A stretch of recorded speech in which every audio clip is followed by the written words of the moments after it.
¿Qué tal? ¿Cómo andan? Me falta el pasador, así que ahora está. Gracias. ¿De qué hablamos cuando hablamos de innovación? Este señor, Joseph Schumpeter, en el año 1912, desarrolló la teoría del desenvolvimiento económico.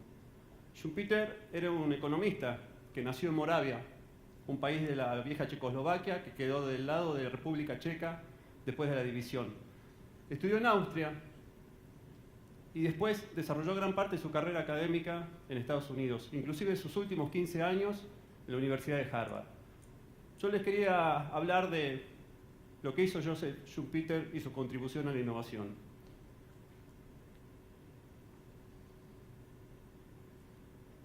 Él arrancó explicando un sistema que llamaba el sistema de corriente circular. La corriente circular, a los factores productivos que estudiamos en la universidad, que nos acordamos de siempre, o sea, capital, tierra y trabajo, y agregaba las fuerzas inmateriales, lo que significaban los aspectos socioculturales por un lado y las tecnologías por otro. Pero ahora les voy a pedir que nos centremos nada más que en los factores productivos, ¿sí? La corriente circular lo que explicaba era que los factores productivos generaban productos, esos productos se vendían, esas ventas generaban ingresos, y esos ingresos volvían a la empresa para retribuir cada uno de esos factores de producción, ¿sí? Entonces, este sistema, según Schumpeter, podría transformar un almacén en un supermercado. Pero, nos advertía, nos vamos a tener que armar de muchísima paciencia y de muchísimo tiempo. ¿Por qué? Porque el único factor que generaba crecimiento en este tipo de sistemas era el crecimiento de la población. O sea que nos teníamos que sentar a esperar que la población creciera. Imagínense ustedes que está Schumpeter en un momento dando una conferencia. Esto no es posible porque los protagonistas de esta conferencia no son contemporáneos. Y de repente en el fondo de la sala, Rita Brown le levanta la mano y dice: Joseph, te quiero hacer una consulta. Sí, ¿tu nombre? Rita Brown, soy novelista, pero no sé nada de economía. Lo que vos decís entonces es que los factores de producción generan ingresos, esos ingresos cierran el círculo retribuyendo los factores de producción. Me hace acordar muchísimo a una frase muy famosa de mi libro La muerte súbita, que dice: locura es hacer lo mismo una y otra vez esperando obtener resultados diferentes. Es muy bueno, le dice Schumpeter a Rita, es un muy buen ejemplo, porque básicamente los factores de producción tienen cambios graduales. Por eso se los llama los factores de crecimiento económico. Pero, le dice, hay dos cosas que pueden romper este equilibrio. Uno son los aspectos socioculturales y otro las tecnologías. El tema de los aspectos socioculturales tiene que ver con revoluciones, guerras, cambios drásticos en los consumos. Por lo tanto, son bastante difíciles de gestionar. A no ser que haya alguna economía, ¿no?, que desarrolla o que tiene como estrategia de desarrollo alguno de estos eventos. No sé si ustedes conocen a alguien que te vende una cajita feliz, un combo, que incluye armas, invasión, destrucción y reconstrucción. ¿Conocen alguna economía de este tipo? Entonces, por lo tanto, lo que dice Schumpeter es: si los factores de producción generan cambios muy graduales y por otro lado los aspectos socioculturales son muy difíciles de gestionar, por descarte nos queda que el factor central del desenvolvimiento económico es la tecnología.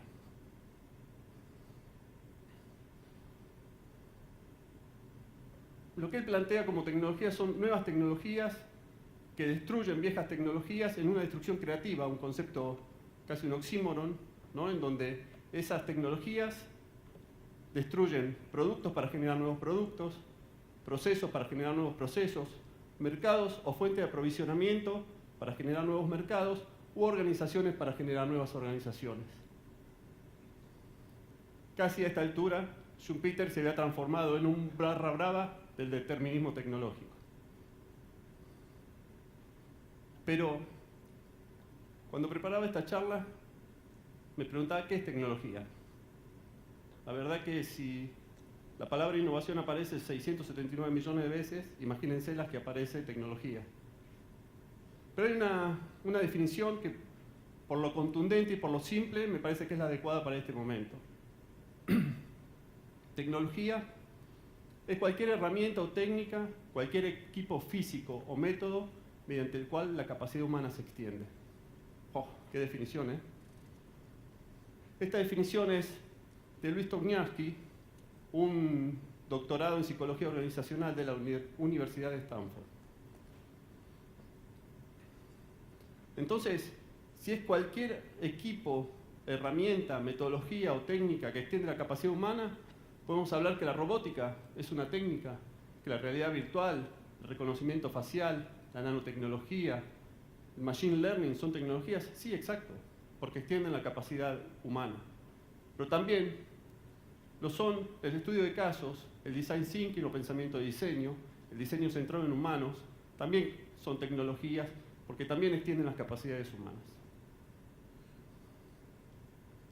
Por lo tanto, podemos describir a las tecnologías como un complejo sistema integrado por personas, habilidades, competencias, organizaciones y lo duro, los fierros, los hard, etc.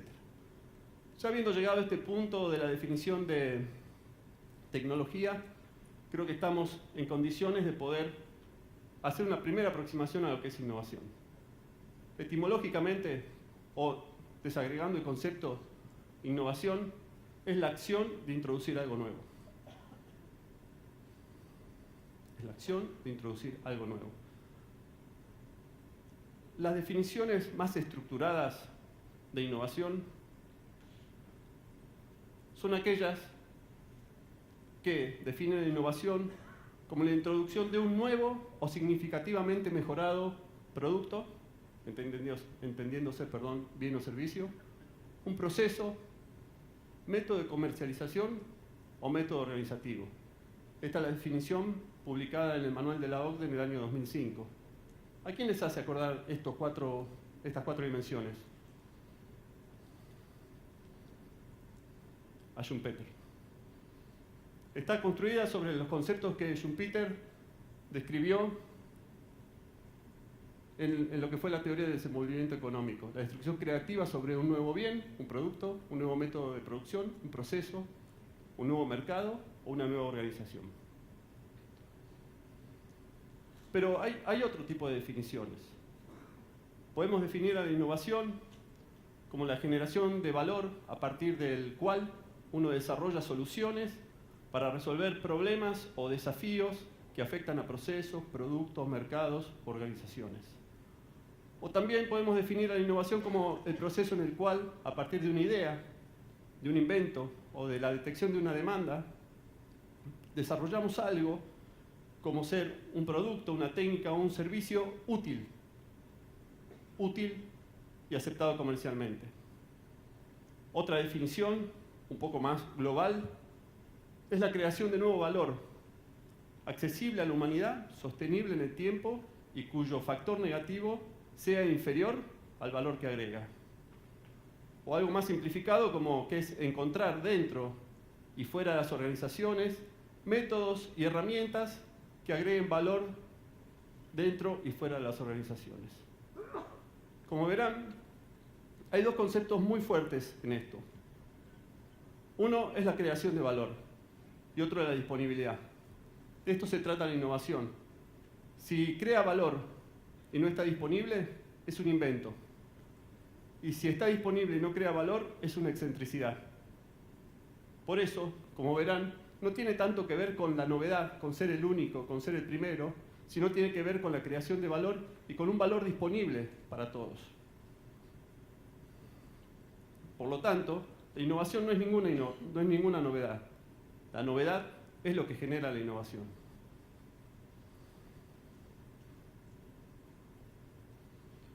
Fíjense, si será antiguo el concepto de innovación, que la innovación disruptiva por excelencia fue cuando el hombre dejó de ser nómade. Cuando el hombre se hace sedentario, hace 9.000 millones de años, hace 9.000 años antes de Cristo, no anda. Acá. Fíjense lo que eran las innovaciones desde el año 70.000 hasta el 9.000. Y fíjense lo que genera que el hombre se haga sedentario. Por lo tanto, esa es una de las primeras grandes innovaciones, y la innovación es tan vieja como la humanidad misma.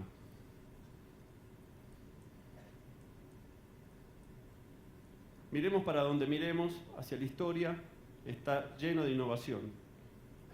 Y es la misma innovación la que generó la evolución del humano. Pero cuando yo creía que ya podíamos empezar a avanzar con esta charla, aparece Fariborz Damanpour, un iraní, ingeniero químico, que nos llama la atención y dice: buenísimo Schumpeter, buenísimo Toniaski, todos los aportes que hiciste, pero pido la palabra. No nos olvidemos de las innovaciones organizacionales, porque son las innovaciones organizacionales las que permiten que se incorporen las innovaciones tecnológicas. Sin las innovaciones organizacionales muchas veces no son factibles la incorporación de innovaciones tecnológicas. Y estas innovaciones organizacionales tienen el foco puesto en dos partes, uno en el técnico y otro en el administrativo. Cuando hablo de administrativo no es proceso administrativo, sino está más vinculado con el tema de gestión, con la administración, ¿sí? Esas innovaciones administrativas tienen que ver con el diseño de la organización, con los modelos de gestión y con las personas.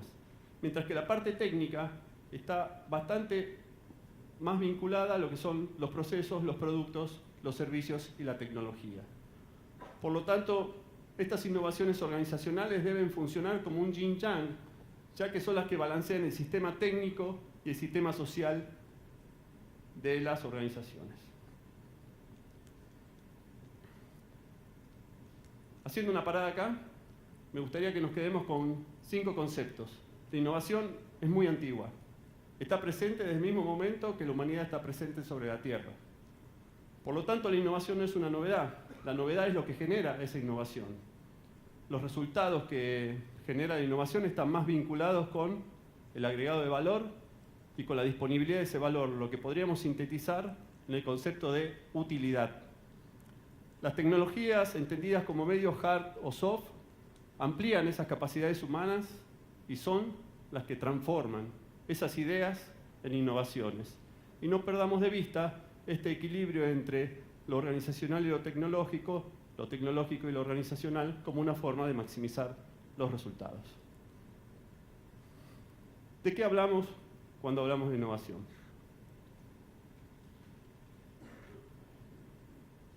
¿Bien hasta acá?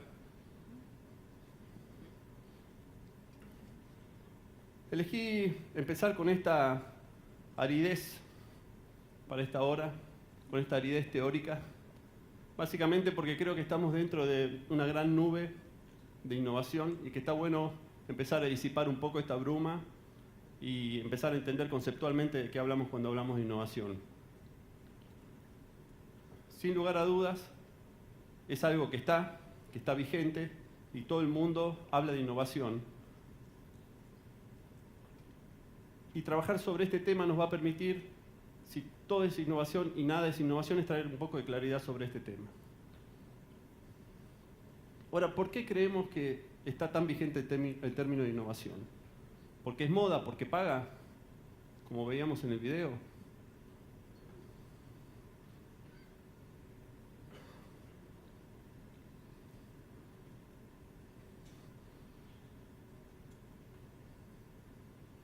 ¿O porque la innovación está tratando de dar respuestas a un mundo que es vulnerable, que está lleno de incertidumbres, que está atravesado por el cambio y porque es ambiguo?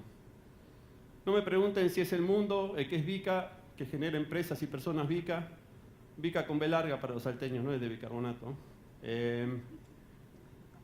Ni tampoco si son las personas y las empresas que generan que el mundo sea VICA.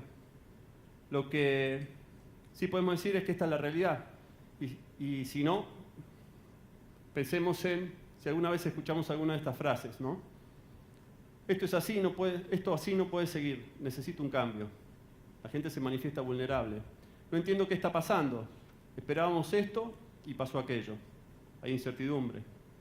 Sí, está bien, pero ya no quiero esto, ahora necesito aquello. Hay necesidad de cambio. Y me gustaría ganar mucho y arriesgar poco. Ambigüedad. ¿Te escucharon en alguna gira, en alguna reunión CREA? La innovación lo que busca es dar respuesta a este estado del mundo hoy en día. Y dentro del mundo incluir estas personas, estas organizaciones. Entonces, por otro lado tenemos que ustedes forman parte de una organización dentro de este contexto que puso como visión al 2025 ser referentes en innovación. Pero también después de ese proceso de armado de pensamiento estratégico y de plan estratégico, dijo que los asesores son el motor para transitar ese camino hacia esa visión 2025. Muchachos, se los digo yo, lo dicen ustedes, bienvenidos.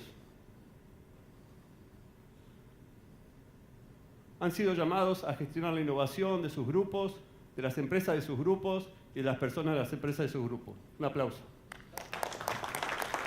¡Vamos, vamos!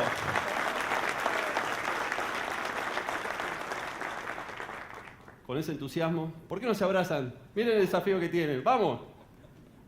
Es entendible esta reacción. Fíjense si no, Everett Rogers cuando describe las curvas de adopción de la innovación, habla de que solamente un 16% de la población o de los adoptantes de innovación se sienten innovadores y visionarios, o son adoptantes tempranos. Por lo tanto, hay un 84% que no se siente tan cómodo con la innovación. Si esto lo llevamos a una mesa, a estas mesas, con 10 personas, ¿sí? Tenemos 1 o 2 innovadores que están chochos con este desafío, 2 o 3 pragmáticos, otros tantos conservadores y un par de escépticos. Lo que yo voy a tratar de hacer es hablar para el G8, o sea, para los pragmáticos, para los conservadores y para los escépticos, ¿sí? Para esos 8 que no se sienten tan cómodos con este desafío.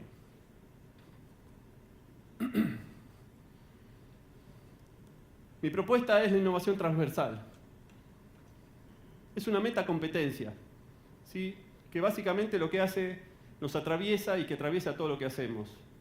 Básicamente es una metacompetencia porque está formado por otras competencias, por la intencionalidad, la resonancia, la flexibilidad y la dialéctica. Vamos a empezar a desarrollar cada una de estas. La intencionalidad es hacer que las cosas sucedan, ni más ni menos que esto. Y parte de una verdad de perogrullo, ¿no? Que para estar bien con los demás es necesario estar bien con uno mismo.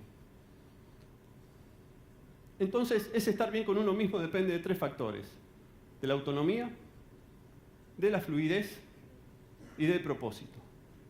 La autonomía, ¿qué significa la autonomía? La autonomía está vinculada con la libertad. Es el poder de decisión y el poder de acción que yo tengo. Por lo tanto, tenemos una autonomía estructural y por otro lado tenemos una autonomía operativa. La autonomía estructural es decir, es estratégica y da la respuesta o responde: yo trabajo de esto porque tengo ganas de trabajar de esto. ¿Se podrían parar los que trabajan de asesores porque tienen ganas de trabajar de asesores? Vamos.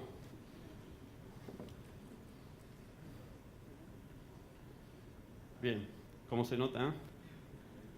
Quédense parados, quédense parados. Ahora vamos a ir a la parte operativa. La libertad operativa, ¿sí? O la autonomía operativa tiene que ver con la posibilidad que tengo yo de ponerle impronta a lo que hago en mi rol de asesor.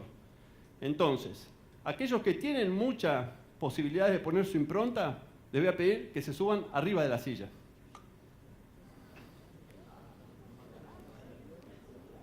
Aquellos que no tienen tantas posibilidades de meter su impronta, se quedan parados, y aquellos que no pueden poner nada de su impronta, les voy a pedir que se sienten.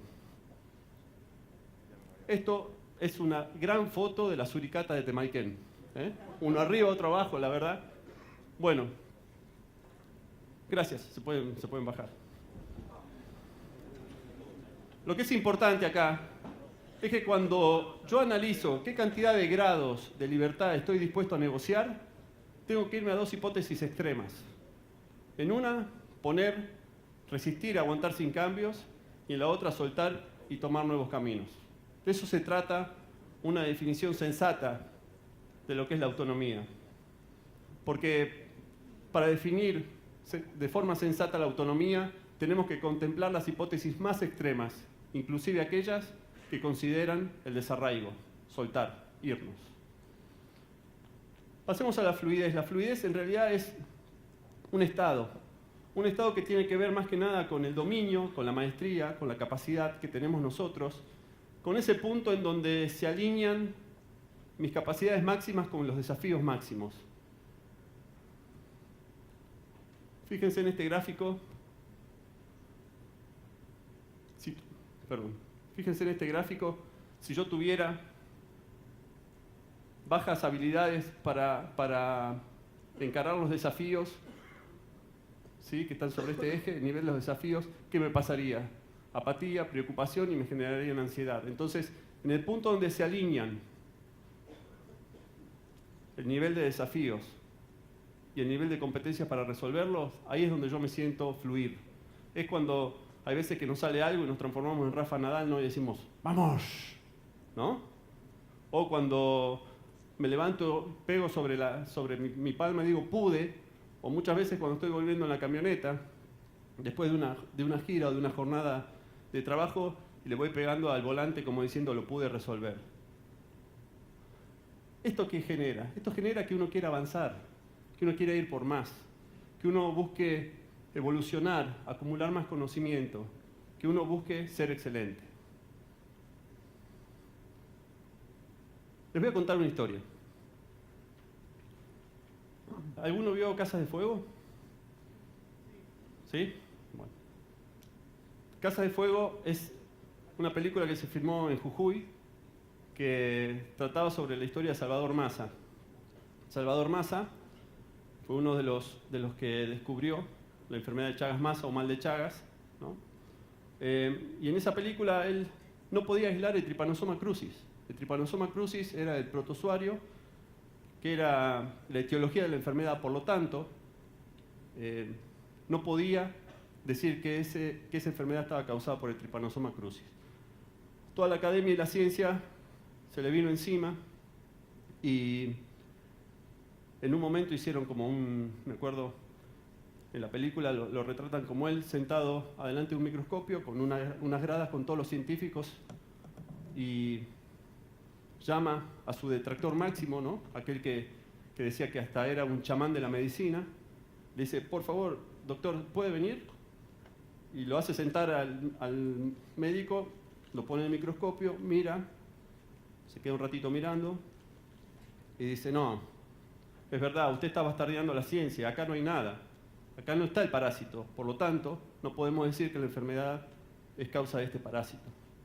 Entonces, él deja que se levante, se vuelve a sentar en el microscopio, Massa lo ajusta al microscopio y dice, doctor, ¿puede venir de nuevo?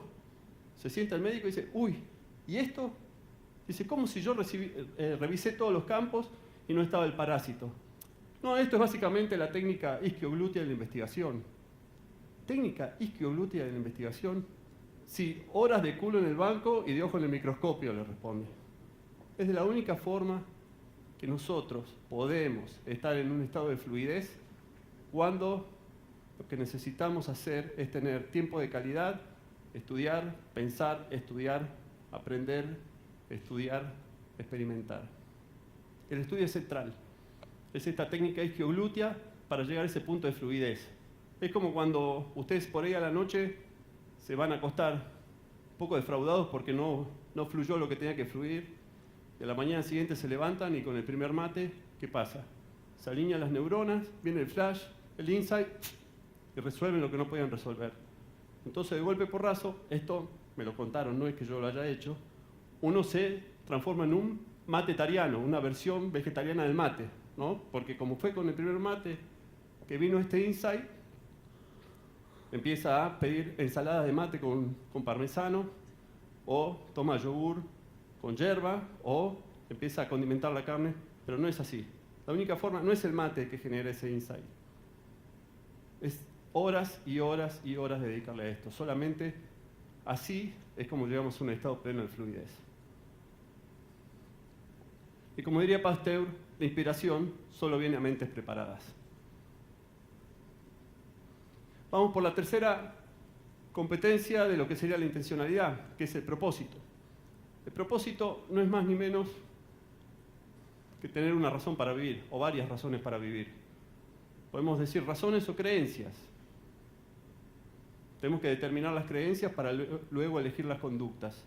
Porque generalmente lo que hacemos, muchas veces ponemos mucha energía en subir por una escalera que está apoyada en la pared equivocada. Y este concepto es el que refleja Simon Sinek en su Círculo Dorado, en el cual nos desafía a cambiar la forma de ver las cosas de la tradición de sabemos lo que hacemos, a veces y otras no tanto sabemos cómo hacerlo, pero muy pocas veces sabemos por qué hacemos lo que hacemos, ¿no?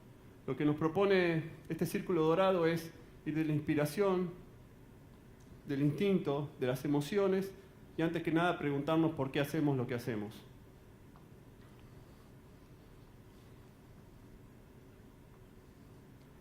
Ya que la realización personal es posible solo como efecto secundario de la trascendencia de uno mismo. Hasta acá llegamos con lo que sería la intencionalidad. La segunda competencia, esta intencionalidad es general para cualquier cosa que ustedes encaren, ¿eh? No necesariamente es para la innovación, porque tiene mucho que ver con uno mismo y con hacer que las cosas sucedan. En cuanto al tema de resonancia, es básicamente imaginar lo que el otro siente para tomar conciencia de sus necesidades. Dentro de las metodologías de diseño para el desarrollo de innovaciones, esta etapa es central. Yo les voy a hablar de brevemente de tres, para que vean qué tan importante es el tema de la resonancia. La primera es el diseño centrado en personas. Esta metodología, tal como dice su título, lo que hace es desarrollar innovaciones y soluciones con el eje central en la persona. Está muy utilizado para aquellos bolsones de falta de infraestructura, como ser falta de agua, como ser falta de caminos, etc., ¿no? Y fíjense cuál es la primera etapa. ¿Se lee? Escuchar. Escuchar, escuchar y escuchar. Escuchar anécdotas, escuchar historias, escuchar vivencias, charlar con la gente. Porque recién ahí, cuando uno escucha, es donde tiene la deseabilidad. Después de la deseabilidad, es recién a donde viene la viabilidad y la factibilidad. Pero no se puede avanzar en esta metodología sin atravesar y tener perfectamente definida la etapa de escucha. Por otro lado, la biomimética. La biomimética es el diseño inspirado en la biología. Los que escriben sobre biomimética dicen que tenemos un montón para aprender de la biología, ya que hace más de 3.8 billones de años que hay seres vivos en la Tierra. Entonces, en toda esa evolución hay un montón de cosas que podemos capturar nosotros para desarrollar innovaciones. Entre otras cosas, cómo estudiar las ballenas de una ballena para hacer filtros de agua, o cómo estudiar las feromonas de las hormigas para mejorar la comunicación interna en las organizaciones, o cómo mejorar el trabajo en equipo a través del estudio de los pelícanos americanos cuando se agrupan para rodear los cardúmenes y hacer más eficiente cada uno de los bocados. De eso se trata la biomimética. Y fíjense que la primera etapa es contextualizar, identificar una función.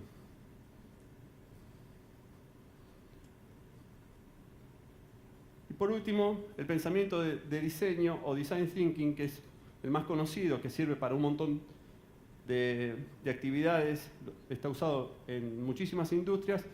Inclusive hay un libro que se llama Diseña tu vida, con este método, ¿sí? Así que puede servir hasta para diseñar la vida de uno mismo. Y fíjense que la primera etapa de esta metodología es empatizar.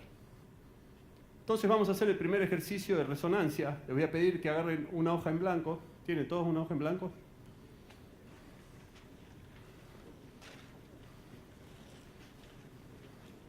Que la doblen al medio.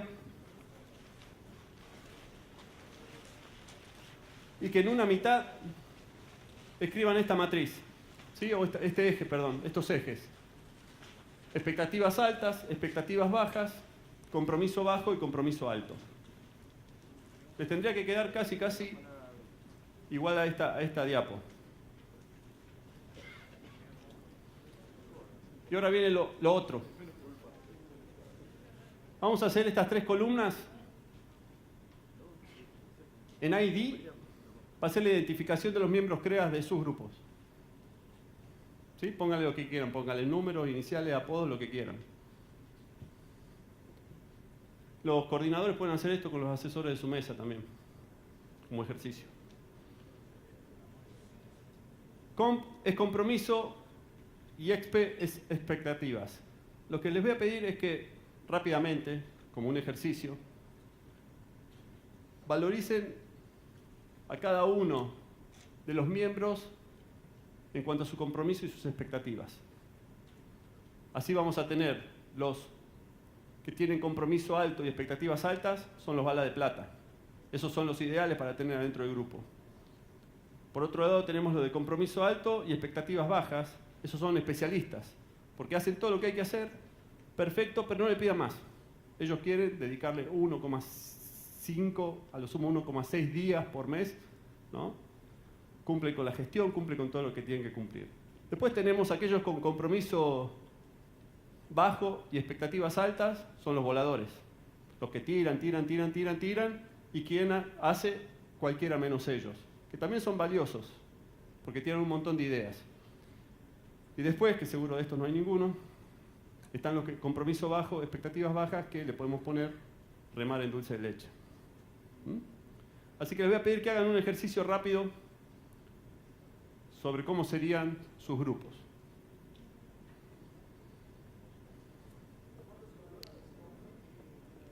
Más o menos.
Bueno, le voy a pedir que levante la mano aquel que tiene la mayor cantidad de miembros CREA con compromiso alto y expectativas altas.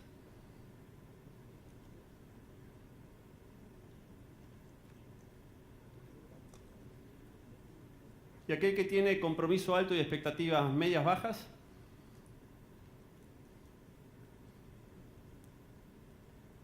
¿Aquel que tiene compromiso bajo y expectativas altas? La mayor cantidad en esos, o sea, compromiso bajo y expectativas altas. Linda changa les tocó. Y aquellos que tienen mucha cantidad con compromiso bajo y expectativas bajas, me parece que acá hay... Ahora, cuéntenme quién tiene una distribución más o menos pareja entre estas 4 categorías. Levante la mano. Yo pregunto, ¿no? ¿Cuánto tiempo dedicamos a escuchar, contextualizar, a empatizar? ¿Cómo hacemos para saber por qué un miembro CREA tiene bajas expectativas o por qué tiene bajo compromiso? Más aún, ¿cómo tratamos de venderle nosotros una cajita, ¿no? para tener una buena, para poder aprovechar nuestro tiempo? Tratamos de, a estos 4 tipos distintos, de venderle la misma solución. es importante empezar por el principio. Es importante escuchar, contextualizar, empatizar, medir la deseabilidad de cada uno de sus clientes, ni más ni menos. Porque cuando gestionamos innovación lo hacemos para resolver generalmente desafíos de otras personas.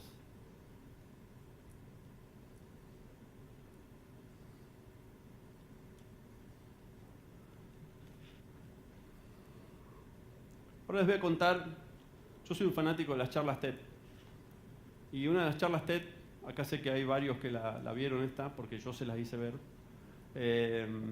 Una de las charlas TED que cada vez que la veo en estos 18 minutos 49 segundos, cada vez que uno la ve le sigue sacando cosas,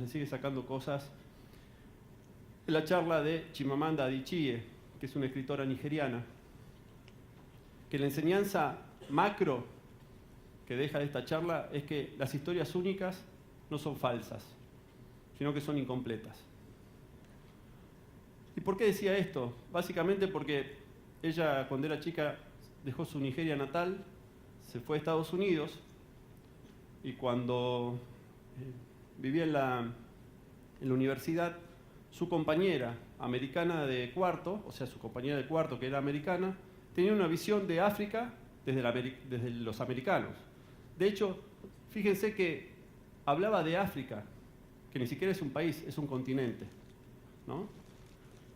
Y cuando en su primer contacto, y después de escucharla a Chimamanda, que ya escribía de muy joven, dice, pero yo pensaba que en África, sí, los paisajes eran muy lindos, las reservas de animales salvajes, las más importantes del mundo, pero también hay un montón de pobladores con guerras sin ningún sentido, esperándose morir de pobreza o de sida, que no se pueden comunicar entre ellos por la cantidad de dialectos y que siempre están esperando que algún blanco vaya a salvarlos. Esa era la historia única de la compañera de cuarto de Chimamanda. Imagínense la cara de Chimamanda. ¿Qué quiero decir con esto? Para ser flexibles, nosotros tenemos que adaptarnos a distintas situaciones, entender y valorar posturas diferentes, hasta inclusive puntos de vista opuestos. ¿Por qué? Porque muchas veces trabajamos sobre un desafío, un problema, le metemos tiempo, pasión, llegamos a un nivel de abstracción tal que terminamos construyendo nuestra única historia, ¿no? Entonces nos transformamos en un monstruo serial que quiere imponer la solución, ¿no? Donde la solución que nosotros diseñamos es la única opción que existe. Lo que tenemos que hacer en este caso es, más allá de la resonancia, a través de la flexibilidad, poder completar con la otra parte, en todo lo que es innovación, esta historia completa, para que no sea una historia única. ¿Por qué? Porque ustedes tienen que tener en cuenta que básicamente el rol del asesor llega solo hasta la recomendación, no llega a la implementación. El asesor llega nada más que a la recomendación y es potestad del asesorado implementar o no implementar la recomendación. Y por otro lado, cada vez que nosotros diseñamos una solución y trabajamos con personas, tenemos que entender que las soluciones no son completas. Entender que el rol del asesor llega hasta la recomendación y que las soluciones no son completas, seguramente les va a allanar el camino de frustraciones. Allanar, no allenar. Y por último les voy a hablar de la dialéctica. La dialéctica es una competencia que se entrena. Fundamentalmente los que la entrenan son los ajedrecistas. Y esta anécdota es del año 1999, cuando Garry Kasparov, en ese momento campeón del mundo, la estaba pasando muy mal, pero pésimamente mal, contra el búlgaro Topalov. En un acto de concentración, de arrojo y hasta de toma de riesgo, Kasparov decidió en el movimiento 24 lo que iba a lograr en el movimiento 42 y ganó la partida. La jugada esa se terminó llamando el inmortal Kasparov. Pero no fue suerte. Los ajedrecistas tienen la capacidad de tener profundidad ante situaciones amplias y amplitud ante situaciones profundas. Y de eso se tratan las mentes dialécticas. Cuando seteamos nuestra mente en amplitud para pensamientos profundos y mentes profundas para pensamientos amplios. ¿Cómo hacemos para expandir la profundidad y la amplitud? Nosotros, por nuestra profesión, generalmente estamos acá. Muchísimo. Tratamos de ir al detalle, a lo profundo, a la solución. Las profesiones que están más vinculadas con el diseño, con la comunicación, están acá. Son todos unos voladores. Alguien diría concretito, ¿no? Y haría así con la manito, concretito. De eso se trata la dialéctica. De entrenar nuestra mente para poder pensar en el mismo momento, en la profundidad y la amplitud. Pero para eso tenemos que hacer el ejercicio de evitar dar respuestas que simplifiquen la realidad. Porque cuando nosotros vamos con una solución única a nuestro grupo que tiene 4 tipos de miembros distintos, vamos con una solución única, porque queremos simplificar la realidad. También tenemos que tratar de desafiarnos a no explicar mucho con poco. Eso también es simplificar la realidad. Y por otro lado, tenemos que lograr con total naturaleza pensar al mismo tiempo en la complejidad del problema y en las numerosas posibles soluciones. De eso se trata la dialéctica. ¿Hasta acá? ¿Bien? ¿Hacemos otra suricata o no? Bueno. Le voy a poner foco en estos pocos minutos que me quedan en las diferentes formas y roles que pueden desempeñar ustedes como los nuevos actores que van a gestionar la innovación de sus grupos, de las empresas de sus grupos y las personas de las empresas de sus grupos. El otro día tuve que presentar el anteproyecto de tesis y la verdad que leí sobre la saturación teórica y me trajo un montón de alivio entender que existe una saturación teórica dentro de la investigación. La saturación teórica es ese punto en el cual una nueva contribución que ponemos a la investigación no genera impacto. Imagínense, una tesis doctoral sobre innovación, hay para escribir un montón. Y en un proyecto que dura 5 años, si no aparecía esta saturación teórica, probablemente haya terminado frustrado. Entonces, teniendo en cuenta este concepto de saturación teórica, también, no fue con un mate, no me acuerdo qué estaba comiendo en ese momento, se me juntaron 2 neuronas y dije, estaría bueno hablar del punto de saturación de inteligencia. ¿Cuál es el punto de saturación de inteligencia? Lo definí como el punto donde nos quedamos sin inteligencia. Esto es, sin la capacidad para comprender y resolver problemas, o algunos problemas. ¿Sí? ¿Y qué puede pasar ante la resolución de un problema o desafío? Lo ideal sería que ese problema caiga en el área donde yo soy especialista. Entonces, me transformo en un Homo capus specialiticus, ¿no? Que lo puedo resolver. Pero por otro lado, puede pasar que no lo pueda resolver porque cae en un área donde yo no soy especialista. Y ahí hay 2 caminos. Que me considere un Homo nabus, porque no lo puedo resolver. O por otro lado, que me considere un Homo sapiens. Porque créanme, que ser humano no puede resolver todo. Es humano eso. Entonces, el Homo sapiens va por un lado, el Homo nabus, ¿qué hace? No solamente se siente nabus, sino que redobla la apuesta. Fuerza su punto de saturación de inteligencia, trata de transformarse en especialista, se transforma en un Homo solitarius tossudus, ¿no? Y cuando se hace especialista, va a resolver el problema y el problema es otro.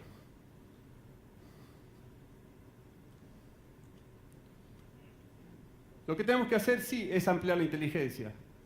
Lo que pasa es que les traigo una mala noticia. Solo el 25% de la población tiene inteligencia superior a la media. Entonces es muy difícil que alguno de ustedes diga, yo soy 788 acá. Para eso lo que tenemos que hacer es transformarnos en Homo practicus. ¿El Homo practicus qué hace? La primera pregunta que se hace es, ¿quién pasó por una situación similar? ¿Quién pudo resolver un problema o el mismo problema que tengo? ¿A dónde puedo ir a buscar a alguien que haya pasado por esta experiencia? Créanme que eso tiene muchas ventajas. La primera es en cuanto a eficiencia de tiempo. La segunda, en cuanto a calidad de respuesta. Y fundamentalmente, tiene que ver con la ética profesional. No podemos contestar todo de todo. Esto es lo que hace el Homo Practicus. Entonces, acuérdense que habíamos dicho que una de las primeras innovaciones, allá 9.000, 8.000 años antes de Cristo, había sido justo que el hombre había dejado de ser nómade. Y ahora, la gran mayoría de las innovaciones ocurren, ¿por qué? Porque el hombre volvió a ser nómade. Pero esa transhumancia es virtual, es digital. Y estar conectado nos permite construir inteligencias relacionales. Básicamente, inteligencia conectiva e inteligencia colectiva. Ojo, NL. Son bastante distintas. Yo voy a hacer mucho foco en la conectiva, porque tiene que ver con el individuo. Seguramente mañana, cuando hablen de trabajo en equipo y de proyectos, van a trabajar sobre la colectiva. Voy a hacer una breve mención nada más a lo colectivo. Pero la inteligencia conectiva es esa inteligencia que ensancha el conjunto de cerebros, ¿sí? Aporta ideas que se comparten y genera que nosotros amplifiquemos nuestra inteligencia individual. ¿Me siguen? Pero ojo, las personas no piensan juntas para llegar a una conclusión común. Cada persona piensa por sí misma. Y el aporte de valor está básicamente en la conexión y en la combinación de ideas. Cada persona conserva la identidad de su idea y tiene la potestad de elegir la respuesta.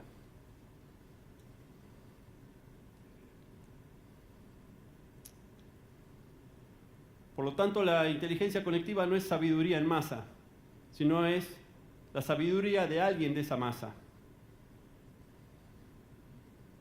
Y no se trata de que la red se hace más inteligente, sino que cada vez es más inteligente la gente que está dentro de esa red. Esto es la inteligencia conectiva. Es la conectividad puesta al servicio de las personas. ¿Sí? Entonces, como concepto, no es que trabajamos todos sobre un punto en común, sino cada uno se va abasteciendo de las ideas que le van llegando, sea con el elemento que sea, con WhatsApp, con los foros, con Facebook, con cualquier cosa, va juntando ideas, pero va construyendo su mejora a través de las ideas que le van llegando. No hay una creación colectiva ni una co-creación en este caso. La plataforma para gestionar la inteligencia conectiva son las redes líquidas. Y las redes líquidas son sujetas de gestión. Se puede gestionar intencionalmente. Esto nos va a permitir ampliar el ancho de banda, o mejor dicho, el ancho de inteligencia. Ahora, ¿qué son las redes líquidas? Christopher Langton, un tecnólogo americano que fue uno de los primeros en trabajar sobre la vida artificial, dice que las redes líquidas son como el límite del caos, esa zona que separa la anarquía del orden. ¿Y quién representa la anarquía y quién representa el orden? Lo gaseoso tiene que ver con lo anárquico. Las partículas no tienen prácticamente capacidades de atracción, no tiene cuerpo el gas. Por otro lado, lo sólido es la fiel imagen del orden. Hay tanta atracción en las partículas de lo sólido que es muy difícil cualquier cambio. Entonces él define como que lo líquido es el equilibrio. Puntualmente, ¿por qué? Porque las partículas tienen casi la misma capacidad de atraerse o repelerse. El líquido es tan flexible que adopta la forma de los recipientes. En este tema de redes, cada uno de estos recipientes podría ser entendido como un tema, una consulta, una idea, etc. Y la vinculación de esta red líquida es breve e intensa. O sea, dos partículas o dos personas dentro de una red líquida se conectan, hacen una consulta y automáticamente se separan. Pero no es que se rompe el vínculo, baja la intensidad de la conexión. Estas redes establecen nodos de conexión para solucionar un problema, crear una idea o simplemente unir intereses afines. Ahora, ¿cuáles son los pasos para que nosotros podamos diseñar una red líquida? el primer punto es definir cuál es el tema de interés. ¿En qué quiero ampliar mi inteligencia? Seguramente debería ser un tema relevante, ¿no? A partir de la definición de ese tema, debería ir a buscar los informantes claves. Si ustedes se acuerdan, ¿a cuántas personas de distancia estábamos en el video? A 4.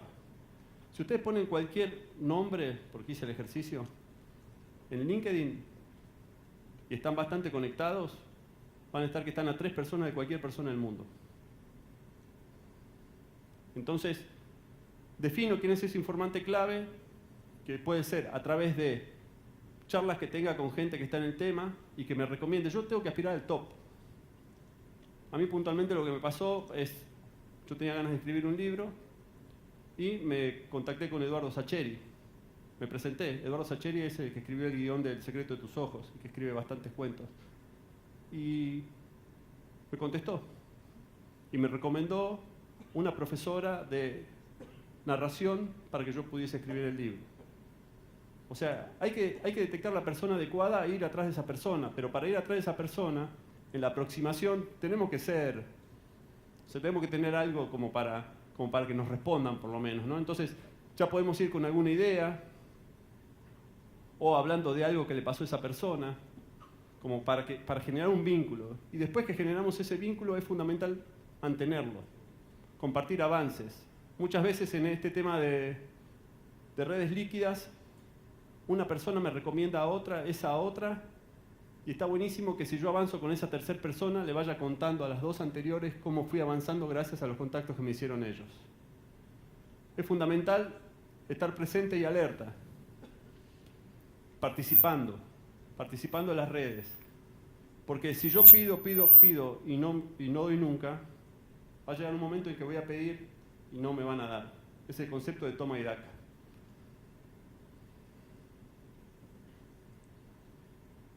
¿Y cuáles son las formas de generar redes líquidas?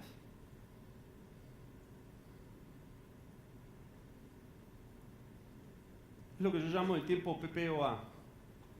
Es el tiempo pulmón para otras actividades.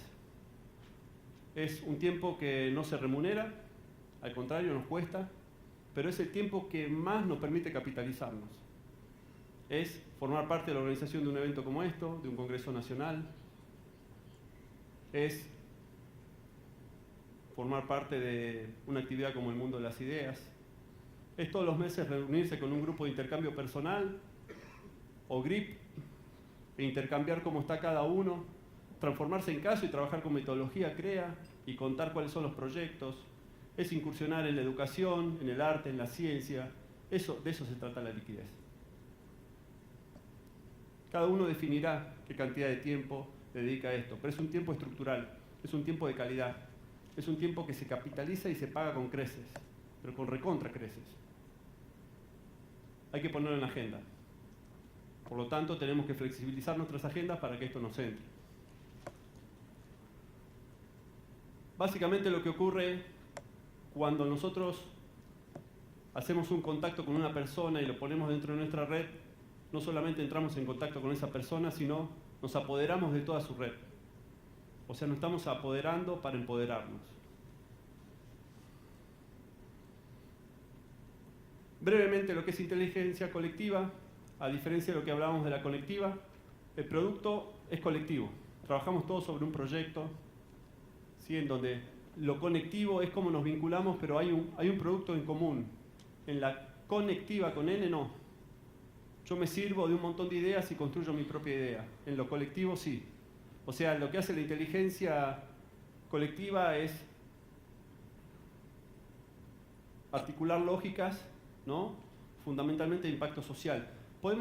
Se me ocurre, para mí uno de los casos de inteligencia colectiva que se produce en el movimiento son las encuestas SEA o la red de ensayos o Wikipedia o el derrocamiento de Mubarak en la primavera árabe. De punta a punta, elijan lo que quieran. Ahí había un proyecto común y todos contribuían a ese proyecto. ¿Sí? Entonces la L por la N tiene bastantes diferencias y seguramente cuando mañana ustedes trabajen con el tema de trabajo en equipo. Esta es la inteligencia ideal, la colectiva, para trabajar en equipo. Bueno, terminando. ¿Cuáles son los roles que ustedes deberían o podrían llevar a cabo para ser los facilitadores de la innovación adentro de sus grupos? Vamos a ir a lo poético, lo convocamos a Mario Benedetti, y Mario Benedetti dice: obedecer a ciegas deja ciego. Crecemos solamente en la osadía. Solo cuando transgredo alguna orden, el futuro se vuelve respirable. Es una definición poética de hacker. Ese es el rol que tenemos que cumplir. Ahora, ¿qué es un hacker? Ojo, hacker no es cracker, ¿no? El cracker es el malicioso. Hacker. Un hacker es aquel capaz de adentrarse en la lógica de los sistemas, descubrir debilidades y desafiar el modo en que estos funcionan. Ahora, ¿en qué sistemas nos vamos a adentrar nosotros? En los grupos, en las empresas de los grupos y en las personas de las empresas de los grupos. Ese es el rol fundamental. Porque un hacker pone pasión, placer, obsesión, se adentra en la lógica del sistema, lo moviliza a desarrollar innovaciones. Pero también un hacker lo que hace es mostrar que los sistemas son vulnerables. Porque es justamente en la vulnerabilidad donde las personas y las empresas deciden innovar. Tener pensamiento crítico, cuestionar los modos establecidos de hacer las cosas. Eso es hackear. Ese es el rol fundamental. Así va a ser su contribución a la innovación dentro de sus grupos, dentro de las empresas de sus grupos, y dentro de las personas, o dentro de las mesas, o dentro de las comisiones. El objetivo de hacker es generar ámbitos de mayor resonancia, flexibilidad y dialéctica en sus grupos, las empresas de sus grupos y las personas de las empresas de sus grupos. Hay un montón de formas de hackear. Montón. Nos podemos disfrazar de antropólogos e ir al comportamiento humano, a ver cómo se está comportando el miembro CREA, la empresa, el grupo, ir a las emociones. También puedo transformarme en un experimentador y a través de ensayos controlados probar, hacer prueba y error para desafiar el sistema. Uno de los que más me gusta a mí es el polinizador, que eso ustedes son especialistas. El polinizador es aquel que va detectando cosas en distintos lados y las va llevando a otros lugares como posibles soluciones, ¿no? ¿En qué consiste la gira? En decir, ayer estuve girando en lo de Rodolfo y vi esto que está buenísimo, te vendría al pelo. Eso es un típico polinizador.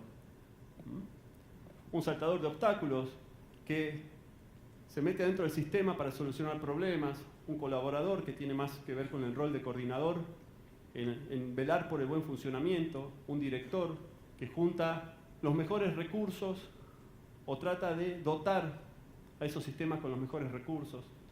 El arquitecto de experiencias que diseña espacios, dinámicas y técnicas como para adentrarse en el sistema y hackearlo. El diseñador de decorados o escenógrafo que genera lugares distintos en donde tener esas reuniones. El cuidador que vela por la salud del grupo, o el narrador que lo que hace es traspolar historias, traspolar anécdotas para generar identidad dentro del grupo. Entonces, pasamos por todo esto. Estuvimos dentro de un primer momento de conceptualización, después le agradecemos a Schumpeter, a Tomnaschky y a Davenport. Después, por otro lado, pasamos a las competencias, a lo que sería la intencionalidad, la resonancia, la flexibilidad, la dialéctica. Y por último, cuál eran el rol y las formas de hackear y de conectarnos en forma inteligente y de ampliar nuestra inteligencia. Pero el mensaje básicamente que quiero que se lleven es que la innovación es una actitud. Y es una actitud que depende esencialmente de la intencionalidad. Ahora, ¿qué es ser intencional? Es mirar por una ventana y definir a dónde quiero llegar. También es aprender a mirarme al espejo, ¿sí?, para saber qué me falta para transitar ese camino. Es fundamental no perder la adrenalina, la pasión, las cosquillas en la panza, esto que nos mantiene, ¿no?, que nos moviliza, Pero también es importante vacunarse contra los desarraigos. Cuando hay que soltar, hay que soltar. Y fundamentalmente es estar preparado para aprovechar las oportunidades. Créanme que con esto y un poquito de suerte les va a alcanzar. Gracias.